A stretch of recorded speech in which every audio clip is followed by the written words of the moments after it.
Guys good morning. मी आज तुम्हाला सांगणार आहे मी सकाळचा नाश्ता काय बनवते. आणि मी आज बनवते स्प्राउट्स. सगळे जे आपले मटकी, मूग आणि हरभरे यांना मी विकतच आणलेले आहेत, मोड आलेले, पण ते मी फोडणीचे टाकणार आहे. आणि हा मी सिंपल नाश्ता वीकमधनं 2-3दा बनवत असते. आणि याच्यामध्ये मी कमी तेलामध्ये बनवते हा नाश्ता.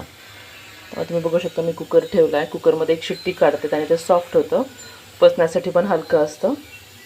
मी हे सगळे स्प्राउट्स जे आहेत ते वॉश करून घेतलेले आहेत. माझ्याकडे हे जाळीचं भांडं आहे, खूप छान आहे हे. जर तुम्हाला हवं असेल तर याची लिंक तुम्हाला देते डिस्क्रिप्शनमध्ये. याच्यात इथे होल आहेत सगळे. असं केलं की सगळं पाणी जातं आणि सगळं मी हे वॉश करून घेतलेलं आहे प्रॉपर. तुम्ही बघू शकता मी याच्यामध्ये तेल टाकलेलं आहे. तर गॅस मोठा करून घेतला. त्याच्यामध्ये मी मोहरी आणि जिरे टाकणार आहे फोडणीसाठी. याच्यामध्ये मी मोहरी टाकते आहे. मोहरी छान तडतडती आहे.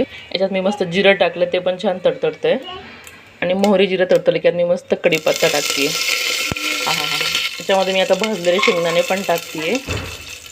हे शेंगदाणे टाकलेले आहेत. आता त्याच्यात मी हळद टाकणार आहे. म्हणजे मी खूप तिखट पण नाही करत, कारण माझे छोटे मुलं पण हे खाऊ शकतात. यात मी आता हळद टाकली आहे. त्याच्यामध्ये मी गरम मसाला थोडा जास्त वापरते, कारण ते तिखट पण नाही लागत आणि छोटे मुलं खातात गरम मसाला. आणि अगदी मी तिखट म्हणजे एवढंच टाकते, चिमूटभरच तिखट टाकते. मसाले, हे सगळे मसाले मस्त हलवून घ्यायचे. मस्त छान रंग येतो याला. आणि याच्यामध्ये आता जे स्प्राउट्स आहेत ते मी टाकणार आहे. आणि याच्यामध्ये लगेच मीठ टाकून घ्यायचं. मीठ टाकते 2 चमचे, तुमच्या चवीनुसार मीठ टाकायचं. बरं, याला मस्त आता हलवून घ्यायचं आहे.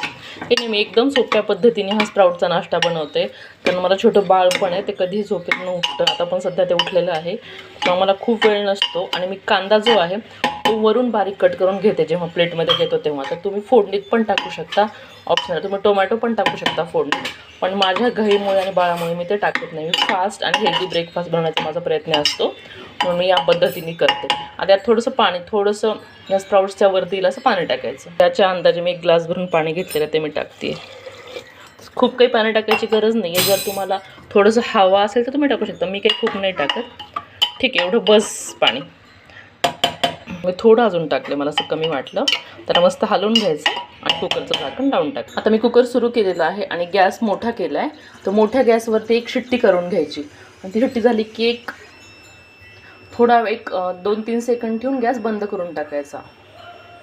मी आता कुकरचं झाकण काढलेलं आहे आणि तुम्ही बघू शकतात किती छान. आणि हे असे मी हात असं लावते, मऊ आणि सॉफ्ट झालेले आहेत. त्याच्यामुळे पोटाला पण पचायला हलके जातात, टेस्टी पण लागतात आणि हेल्दी